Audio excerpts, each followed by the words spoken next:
A'udzubillahi minasyaitonirrajim. Bismillahirrahmanirrahim. Teman-teman, ada satu video dari Rocky Gerung yang sangat menarik untuk kita tanggapi, untuk kita reaction, yang dimana beliau memberikan tantangan. Tantangan ini tertuju kepada Anies Baswedan beserta Ganjar Pranowo, yang dimana mereka ini sebagai korban katanya, yang diduga adanya kecurangan yang sangat masif, kecurangan yang sangat dahsyat, kecurangan yang sampai menghilangkan jutaan suara dari salah satu paslon. Dimana di sini dugaan kecurangan dari berbagai elemen itu katanya ada, baik dari pencoblosan yang katanya kartu-kartu sudah dicoblos duluan, penggelombungan suara, salah input dan lain sebagainya. Itu semua sudah dikumpulkan untuk menjadi data dan akan dilaporkan. Dan di sini ada tantangan yang sangat monohok dari siapa? Dari Rocky Gerung kepada Anies dan Ganjar. Coba kita simak dan dengarkan seperti apa tantangan dari dia. Buat Anies dan Ganjar itu ya nggak perlu nunggu sampai quick count selesai. Datang ke Komisi Pers bilang kami menolak hasil pemilu.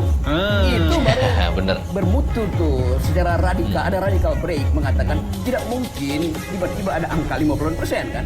Tetapi Anies maupun Ganjar itu mau menunggu tadi keajaiban. Seolah-olah ada keajaiban. Ngapain? Itu keajaiban bisa terjadi kalau iblis itu bisa negosiasi dengan Tuhan di warung kopi itu. Dan disaksikan oleh tukang bakso. So, itu kan nggak mungkin lagi. Jadi sekali lagi mungkin kita tunggu aja, mampu nggak dua orang ini itu mengatakan kami menolak, kami karena dari awal sebetulnya kami tahu itu adalah angka elektoral yang dipalsukan, bukan dipalsukan. Itu kira-kira. Itu pengantar ya. Semoga ditanya lagi lebih lanjut apa sebetulnya. Ini kebiasaan berasa ngobrol di sentul. Jadi itu adalah celetukan dari Rocky Gerung yang disampaikan kepada Anies Baswedan beserta Ganjar Pranowo. Apakah mereka berdua berani untuk menolak hasil KPU? Sebagaimana Prabowo dulu getol menolak, kami menolak hasil KPU katanya. Itu dulu Prabowo menolak. Dan sekarang bagaimana? Kira-kira sekarang bagaimana yang terjadi kepada Anies dan Ganjar? Apakah mereka juga akan menolak sebagaimana yang ditentang oleh Rocky Gerung? Tentunya teman-teman, mereka tidak akan segetol Prabowo, karena Prabowo sudah 4 kali atau berapa kali saya nggak tahu. Intinya lebih dari 3 kali Prabowo sudah nyalon sebagai presiden tapi gagal terus dan kini berhasil. Saya di sini tidak mau berbicara tentang kecurangan karena Anies Baswedan pun telah mempersiapkan diri bagaimana menyambut kekalahan ini. Anies Baswedan pun memberikan pernyataan demikian sebagaimana di postingan ini, di mana Anies Baswedan memberikan pernyataan, apabila saya menang mungkin itu adalah cara Allah untuk memilih saya, mempercayakan kepada saya memimpin negara.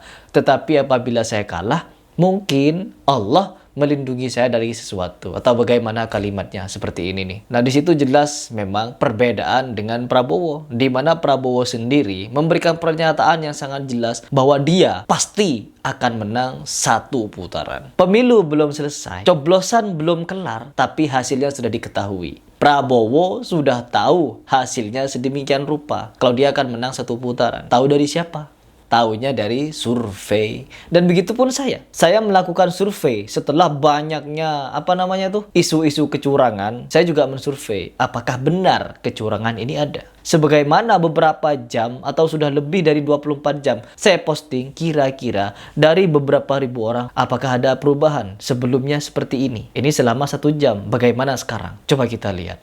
Tidak ada perubahan teman-teman. Yang awalnya hanya beberapa ribu, 1000 mungkin 1000 yang ngevote di situ. Sekarang sudah 30.000. Dari 30.000 suara, di sini yang mendukung Prabowo Gibran ada 58%. Ya, persis dengan hasil dari KPU. Coba kita lihat informasi di KPU. Kira-kira berapa sekarang? Ya. Di KPU sekarang 57,95% mirip. Ya, baik dari KPU ataupun vote yang saya buat di channel YouTube saya sama. Meskipun di situ yang nge-like, yang nge-vote suaranya ada 30.000 orang, di sini terlihat jelas perolehan suaranya bahwa Ganjar Pranowo memang ketinggalan jauh. Ya, Ganjar Pranowo ketinggalan jauh. Hanya 5% di channel saya, ya, di channel saya. Entah kalau di channel lain bagaimana itu. Dan Prabowo jelas 58%. Sedangkan Anies dan Muhaimin 36%. Artinya di channel YouTube saya sendiri ini tidak akan jauh berbeda dengan yang terjadi di kenyataannya.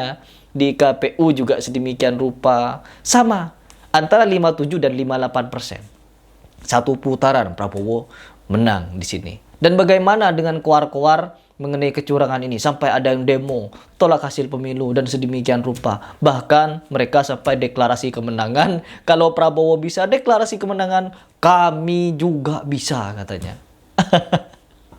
Allah. Jadi kasihan saya ya. Jadi kasihan kepada mereka-mereka yang ngebet itu. Ngebet untuk memenangkan Anies. Sebagaimana ngebetnya Bahar Smith ketika keluar-keluar, kami siap berdarah-darah. Kami siap memenangkan, kami akan siap memenangkan Anies Muhaimin. Wahai Muhaimin, wahai Anies, saya akan keliling seluruh Indonesia untuk memenangkan kalian. Sudah keliling ke Bali belum? Sudah ke NTT belum Pak Bahar? Sudah ke Papua belum? Anies menang mutlak hanya di beberapa provinsi, katanya. Ada di 2 provinsi. Di Aceh dia menang mutlak. Ya gak apa-apa ya. Di beberapa provinsi dia menang mutlak. Tapi di kebanyakan provinsi dia ketinggalan. Jadi gimana peran Bahar ini yang katanya memenangkan? Sudah getol dia, kuar-kuar sudah seolah-olah menjadi Tuhan, mau memenangkan, siap memenangkan, wajib menang. Kalau Anies tidak menang dosa karena dia Imam Mahdi. Gedabrus ya. Itulah kehaluan kalian. Halu di kampanye, halu di ceramah, halu. Pokoknya mereka haluisme semua ini. Bagaimana menurut kalian? Masih mau membuli saya? Masih mau membuli hasil quick count, real count,